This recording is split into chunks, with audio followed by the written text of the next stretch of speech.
Hello and welcome back to the Nutrition and Life podcast. My name is Lisa, I'm your host, and today I have the absolute pleasure of speaking with one of Australia's premier personal trainers, creator of the online personal training program, Training to Train, and exercise physiologist, Dr. Tony Boutagy. Welcome to the show, Tony. Thanks, Lisa. Thanks for having me. I'm super excited to speak to you about all things personal training, training, and general health today. But before we get into some details, I would love for our listeners just to have a little bit of a background story of who you are and what brought you to where you are today. Sure thing. Thank you for having me. I am primarily a personal trainer and strength coach and have been so for close to 30 years. And I started in the industry by not really knowing what to do. So I thought I'd become a personal trainer because I liked fitness and health and sports.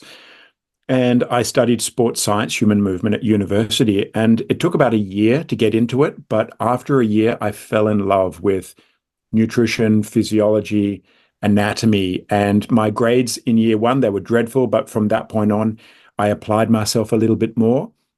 And I wanted to know more, so I went back to uni after uni and did postgrad work.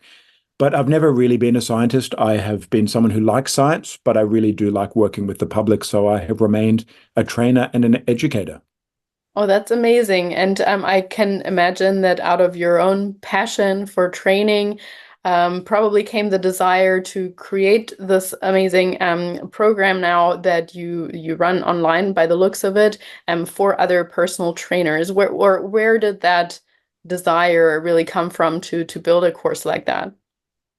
It was in the early days, in the early 2000s, I finished university and I realized that there just weren't many good books to train other trainers on what we actually did all day, every day, from the assessment to long-term programming and exercise technique.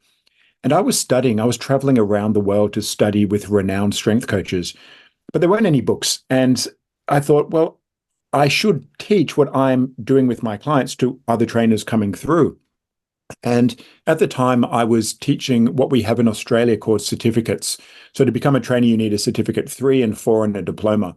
I was teaching on those courses for a provider, and I thought, this is really basic. And honestly, this is not what we do in the gym all day, every day. So I came up with courses that were face-to-face. And then when COVID happened, I had two close friends, clients say, you've really got to go online. And COVID was the thing that took me from being a face-to-face educator to being an online. And it really is just about what do trainers need to know, from the assessment to the programming, the right exercises at the right time. And that's eventually what the courses became.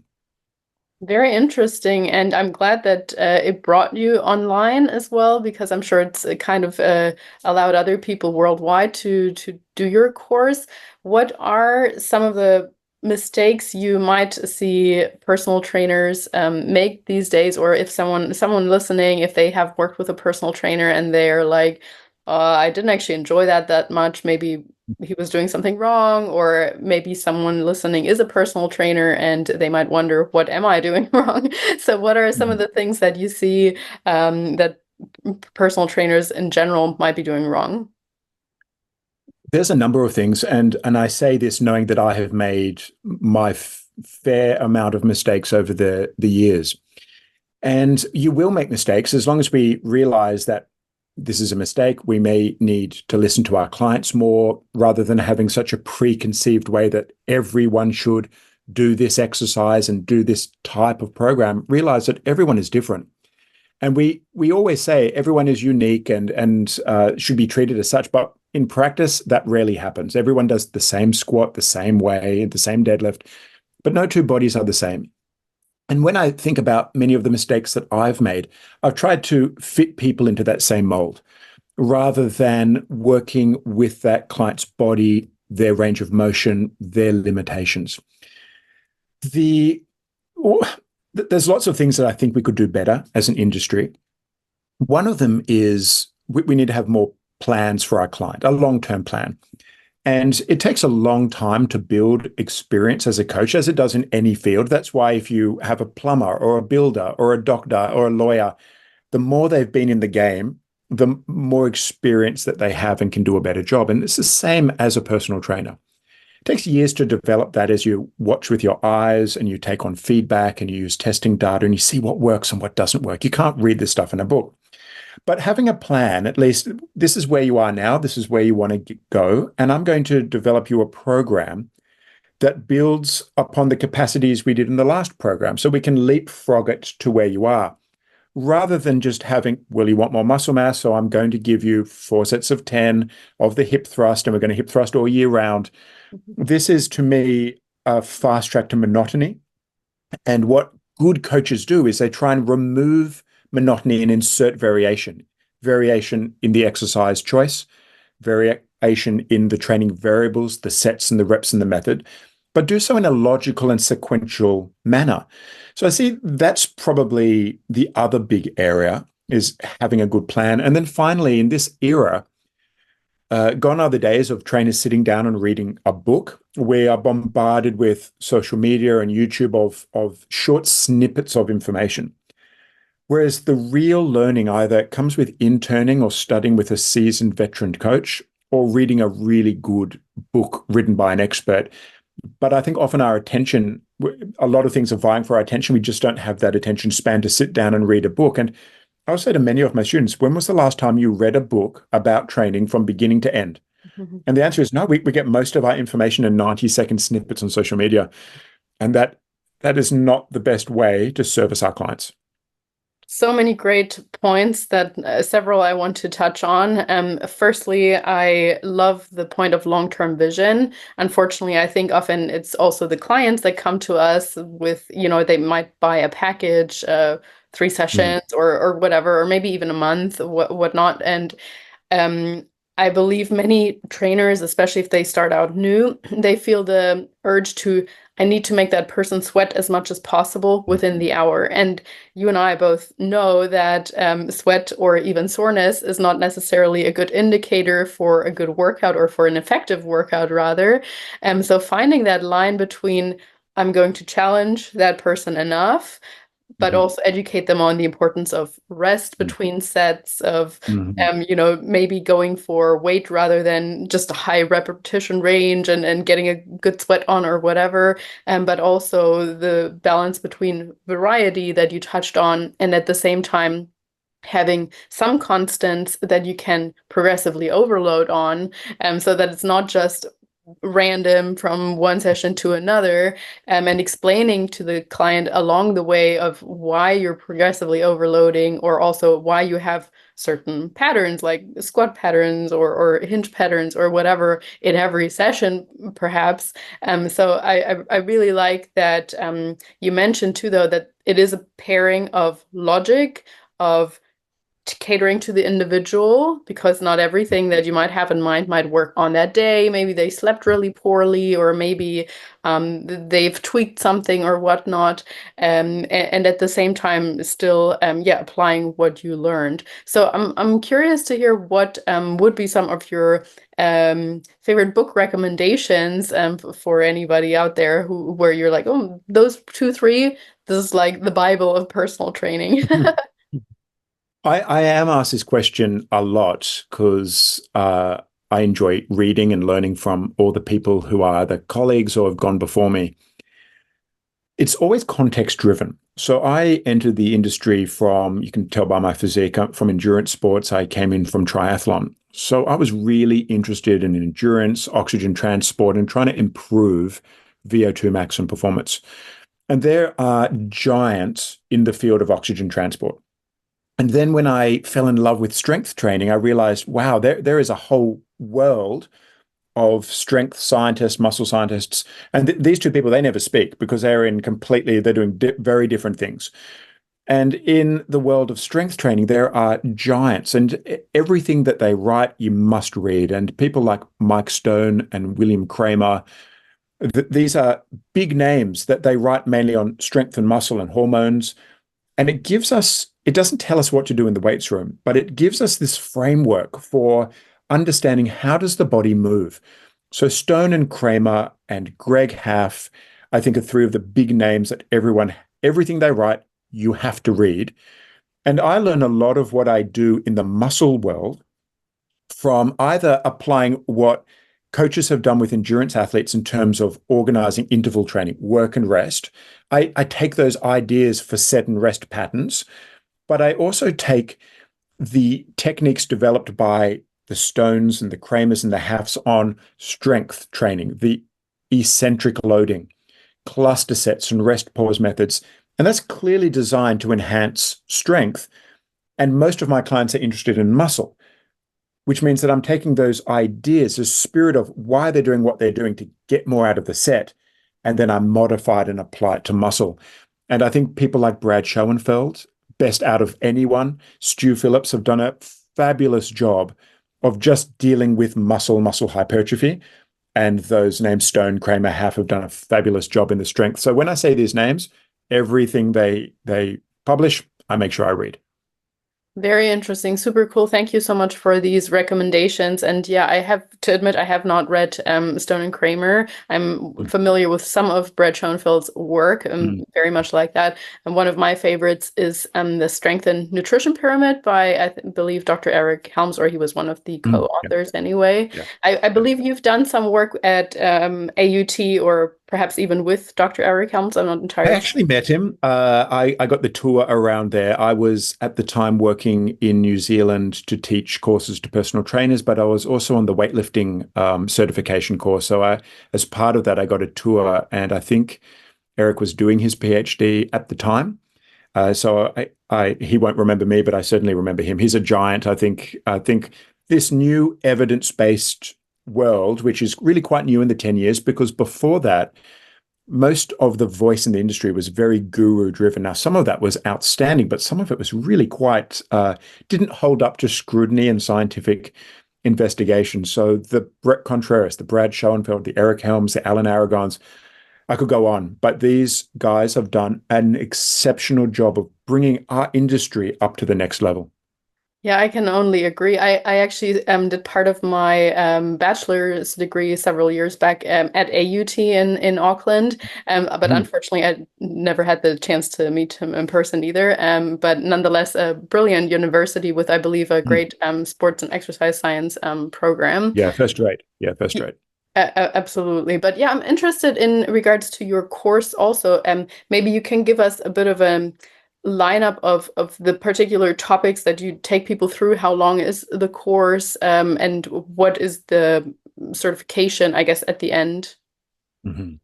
It all came about from this idea of where is a client at, what are they good at, and what are they not good at? And then I realized that a lot of the assessments that I was doing with my clientele over the years, it was always tailor-made. And other trainers would say, well, why did you use that assessment with this person, but something different there? And I essentially realized that out of every client who comes into the gym door, they will broadly fall under three categories. They'll either have never been in the gym, they might have been training, but really still don't know. I did a Zoom with somebody today who's been training a while, but still didn't know where the adductors were or the obliques. They can train, but they don't know yet. And then there's well-trained. This means that their programming goals, their exercise selections, the methods that we use will be entirely different because they are at so different levels on their genetic ability. I then thought, well, if your programming is going to be geared towards, say, understanding how to move better, then the assessment should reflect that, because I realized I made a lot of mistakes by giving beginners really advanced assessments, and obviously they're going to fail them because they don't have the movement literacy. So I roughly imaginatively call these beginners, intermediate, and advanced. The beginners have their own movement-oriented assessments. Can you hip hinge? Can you preserve neutral spine? And therefore, those assessments were all about getting you to move better, because that's what the next 6 months will be. And intermediate will be more like, well, where do the wheels come off? What are your weaknesses? Left to right, perhaps front to back. And the assessments now start to interrogate left to right difference, because that's where we see shifts when you're squatting or deadlifting, or the bar pivoting and rotating around when bench pressing. So the assessments for an intermediate now are next level, but really focus left to right difference and stabilize a difference. And therefore, the next 6 months of programming should be geared towards fixing what you find in the assessment. In other words, don't do an assessment if you're not going to do anything about it. And then finally, the advanced, well, their methods are much different. and the preparation is much different. We don't go back to rotator cuff and short foot muscles. We now try and incorporate the shoulder stabilizers with the humerus with your grip. So the assessments then are often looking at, well, you already know how to squat. So what is your squat versus your front squat, or your single leg squat, or your deadlift versus your single leg deadlifts? So we start to really look at bang for your buck everyday movements and then compare them to other lifts where we know there's a relationship, or between the stabilizers. And then the next 6 months uses advanced periodization and advanced methods like offset loading or chaotic loading to use the stabilizers with the prime movers. And it's all about how do you prepare a client to train better, hence the title of the course, Training to Train. So that's an overview of the 3 different ability levels, 3 different assessments, and therefore 3 very different types of programming. I love it. And so is it 1 year in total, or how long is the course? No, it's only 8 modules. So all of the courses that I run, which I have 4, they always start a bit less, and I always tend to add a little bit more as I realize there's either new research or better ways of doing things. But they're typically around 6 to 12 weeks long. Okay, amazing. Very cool. But yeah, I love that there's a variety of courses as well, so that people might start with one and then realize something else complementary is necessary or would serve them. And at the same time, we're not all necessarily getting the load of, if you never train with advanced athletes, why start with that in a course? So yeah. 100%. There's a lot of great. In fact, I'm asked what courses do I recommend, and there's a lot of great courses, but it's always context. Who do you work with? Hmm. And since I'm almost exclusively a personal trainer, then our bread and butter is body composition, weight loss, and hypertrophy. That's it. So my courses are how to write strength and hypertrophy programs, how to do fat loss, how to do the assessments and train people. And then, for lack of a better phrase, I've got a mentorship, which is just about anatomy. So how do you know your anatomy better? And how do you spot signs that your serratus anterior is not working relative to your deltoids? Or how do you solve an anterior tilt in the scapula or collapsing knee? So that's all about, that's the muscles. This is how you solve it. Very cool. Super interesting. Thank you for sharing a bit about that. And I want to backpedal a little bit on something that you said. So you are obviously very interested in strength and conditioning, but you said you come more from endurance background. And this is a question I didn't actually mention or write down earlier, but I'm just curious. Have you heard of Ross Edgley, someone I who have. who swam around the UK? I read his book. Forget the title at the moment, but I read his book not too long ago and was super fascinated by him because he was much more muscular than like an endurance type swimmer sort of thing. And in his book, he also went a bit about his training and of course nutrition in there as well. And yeah, it was just very interesting. So do you work with athletes as well that do both type of things like strength and conditioning and at the same time endurance races, maybe not to that extent, swimming Mhm. for 180 days straight, but still. Yeah, he is a specimen. In fact, funny you should bring him up. I show him on video number 1 in my Training to Train Oh, course funny. as the idea of you need all-round general physical preparedness, regardless of what your goal is. And when most people think, well, why would I do endurance training? And there's a really good reason to do it, from just having greater fitness, health aside, which is beyond dispute from a cardiovascular perspective, but its ability to improve mitochondrial function, acid buffering, recovery between sets, the transference to the world of the gym for muscle and strength, it's beyond dispute. But there's so much bro science in the fitness industry that you lose all your gains if you do cardio training. So I show Ross as a picture of where this guy swam. He recently broke the world continuous record swimming 510 kilometers, so something like that, in I one saw go that. without Yes. stopping. Yes. Just exceptional. And then he posts a video of him then going and training his arms straight afterwards. So he's absolutely a specimen. To answer your question, I really try and encourage that mold with all of my clients, except if they're training very specifically for, say, a physique or a strength oriented goal. And that is, what do you need to age really well? We know you need a very high VO2 max. So that has to be trained. That doesn't happen by accident. We know you need great metabolic health, flexibility, mobility, stability, strength, power, hypertrophy. And all of these are a loading spectrum from building metabolic endurance to building 1 RM strength. And that means that over the long term, depending on who they are, the time they've got, what they're already good at, I will use periodization models to bring up simultaneously endurance, aerobic fitness, strength, and muscle mass while always working on stability. Sometimes that's done early in the season. Sometimes I sprinkle that in the workouts, depending on the client. But that's my framework, which means that they'll get to 60, 70, 80. I've got 10 plus clients who are over 60, and I've got 5 clients who I've trained for over 25 years. And you go through the whole life with them, with injuries and kids and marriages and all these things. And that teaches you how to balance the right volume so it gets done rather than burning them out and then they drop off. So that's my worldview when it comes to a client. I absolutely think that's such a great approach in terms of longevity and just overall well-roundedness. Do you think that that is one of the perhaps mistakes that often happen in the strength and conditioning world, that we're just getting a little bit too tunnel visioned Yeah, on one particular thing? yeah. And I would not only say that you want to build muscle, then all that involves is muscle, and we'll disregard everything else. We've forgotten that we need to look at all the other different disciplines in this world. And I love reading the classic literature on training. When I read the studies from the 60s or the books written in the 60s and 70s from the former Soviet Union, they always talk about this value of general all-round endurance, strength, mobility, you name it. We do all of these so that we can do our specific tasks more successfully. That's the goal. And we get very siloed. So a lot of the people doing the muscle research, they're not dealing with the strength, and they're certainly not dealing with endurance. And vice versa, endurance people often don't know the first thing about strength. Good coaches have to read everyone. They need to know what Andy Jones is talking about with oxygen transport, what George Brooks is talking about with lactate shuttling, what Brad Schoenfeld is talking about fiber typing, what the Belgian group are talking about fiber typing and your ability to recover. You got to read everything.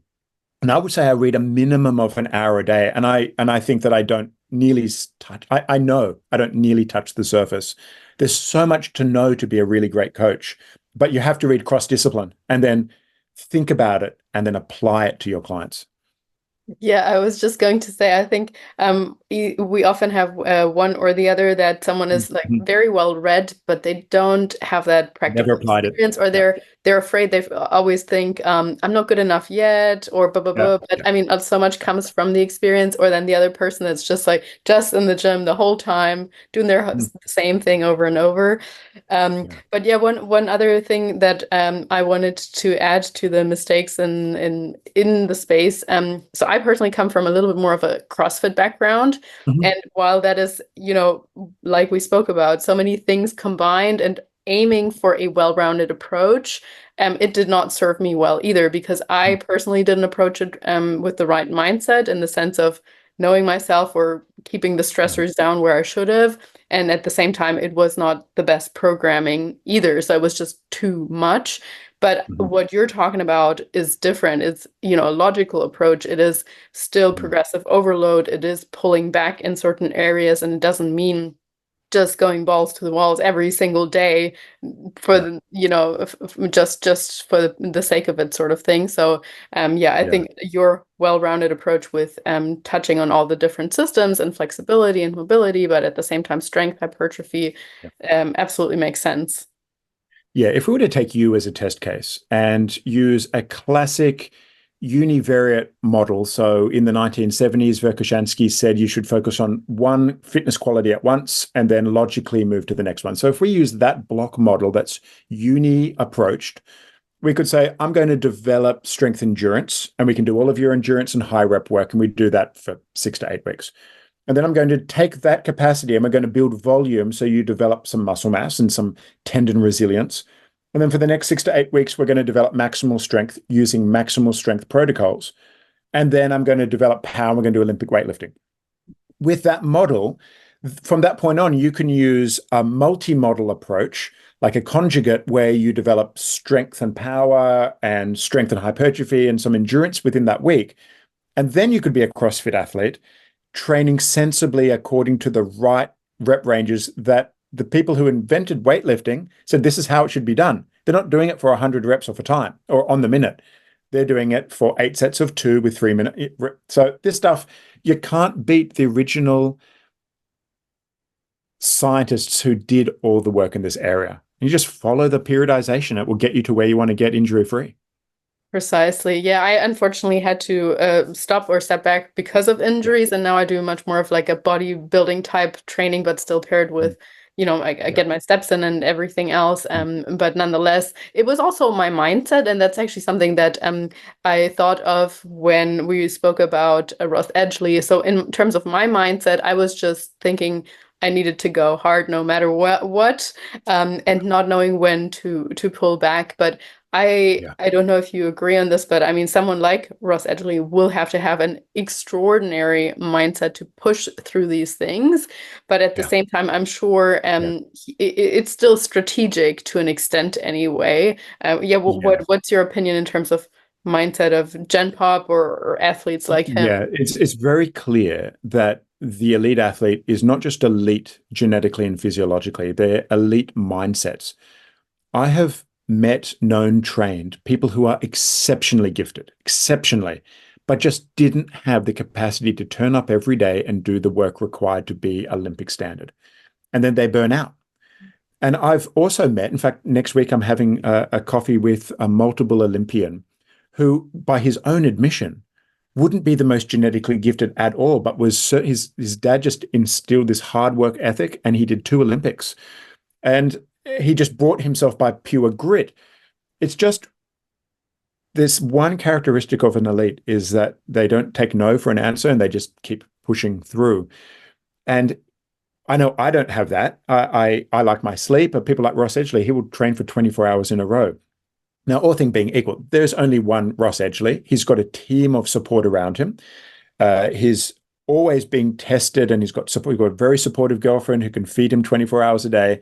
Uh, and I don't think what we see enough in the video clips, and maybe this is something that he can add in the time, is to show how much time did he need off after that. He Mhm. talked about after doing the lead into Mallorca and then doing his long distance record, he had 10 days completely because he off training because he had tendinopathy and he's had shoulder surgeries and his X, Y, and Z. So these kinds of feats don't come without penalty, whether you're Dave Goggins and you're just running all the time or you're a Ross Edgley and the shoulder.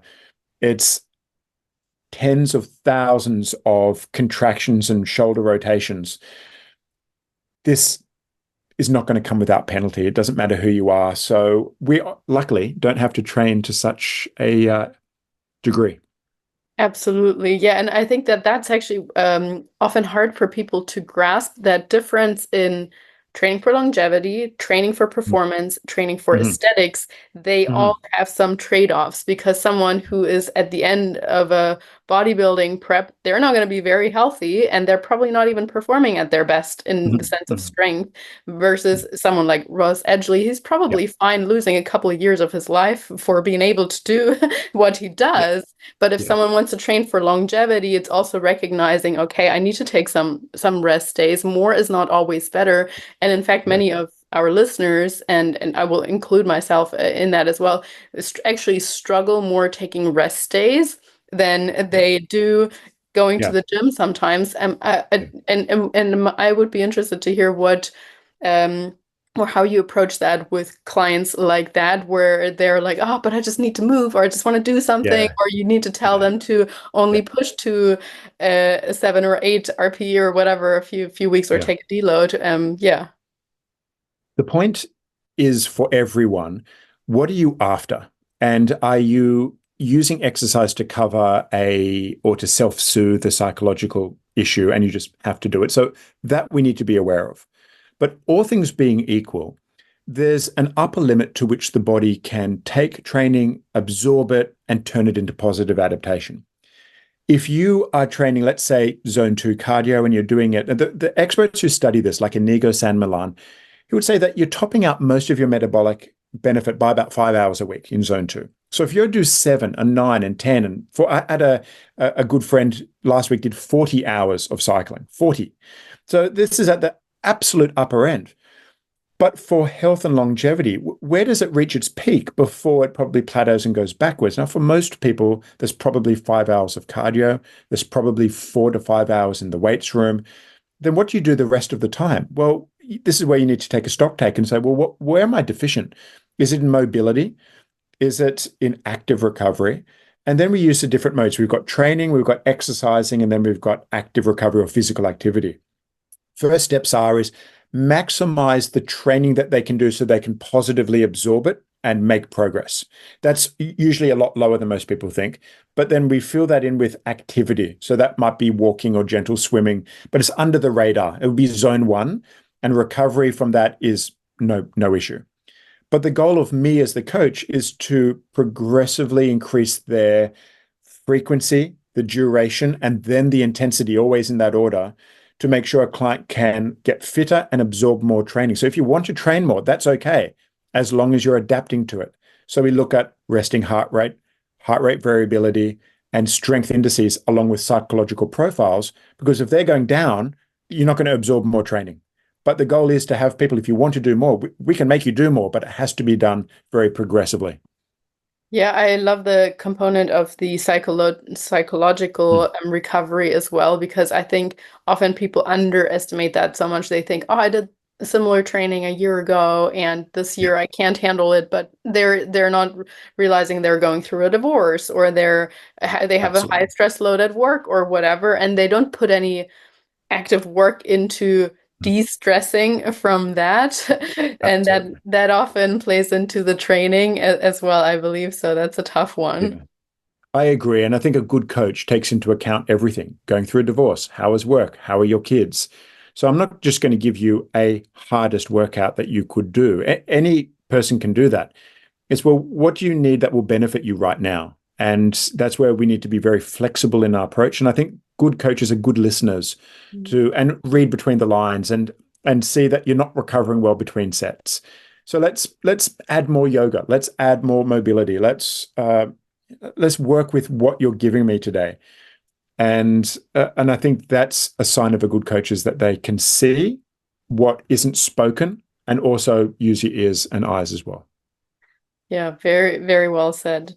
I would love to hear, to kind of round this off, what's something that excites you in the current space of exercise science or strength or conditioning, or just in general where this direction is going towards?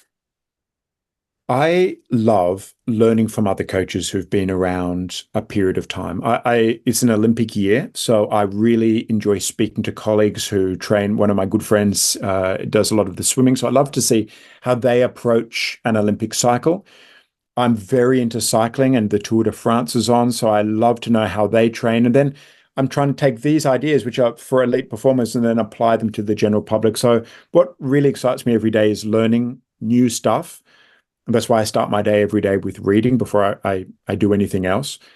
And the whole point of doing all of that is so I can serve my clients and students better by learning more each day. So that excites me. But there's so much exciting work going on in the muscle, nutrition, strength world that it's barely possible to stay on top of it.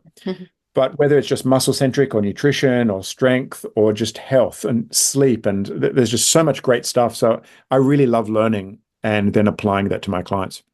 Yeah, never stopping the desire to learn. That's such a great trait to have. And I actually just saw that there is a new documentary on Netflix at the moment about a sprint, because in terms of the Mhm. preparation for the Olympics. So I'm like excited about the athletics portion as well for the Mhm. Mhm. Olympics.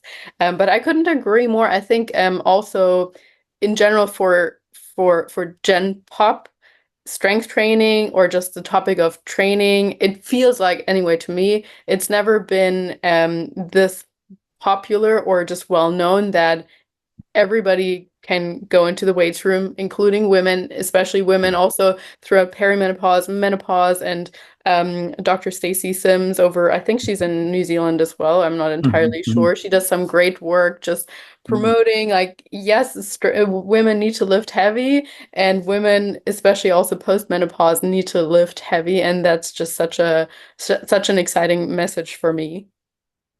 I couldn't agree more. When I first started in the industry in the 90s, the females would be 10% of my business. It would be so small. And the pushback would be, I don't want to get big. I don't want to get bulky. I'm going to be, everyone was runners. And then they would get injured because they would be under eaters and the bones and tendons wouldn't recover. And then I would rehab them with weight training, and they would be so resistant to, they would rather tape up their knees and hobble down the road than go to the gym and do some leg press with one leg. But then a book came out by Marion, uh, not Marion Nessel, the name escapes me, but it was Strong Women, Strong Bones. And then that got women like, oh wow, weight training can build bone density. So then they got into it. But then within a few years, that was all forgotten, and that fad went. And then it took, I'm going to say 2010 or so before females realized, hey, I can actually just train my glutes and I can train my shoulders and I can change how I look. And this has been one of the best things. It's a double-edged sword because now we're seeing major imbalances when you just focus on one area and do nothing else. Yeah, you might be happy for a year, but you just need to speak to women who've done that for a few years. And when they have such bad backs, they realize you need more balance. But let's not go down that road. The fact is that now it's embraced by so many women that really warms this old strength coach's heart. Yeah, I'm excited for what's to come. So yeah, Mm. Tony, thank you so much for your time. This has been a pleasure speaking with you, picking your brain. I Yeah. will obviously put the link to your website into the show notes to your course as well, because I think it's amazing. Anyone thinking about becoming a personal trainer or just even adding to their knowledge, please go and check it out. And also Tony's Instagram, where he puts out some great explanatory videos in terms of exercise demos, etc. So yeah, truly, thank you for your time. I really appreciate it. Appreciate it. Thank you.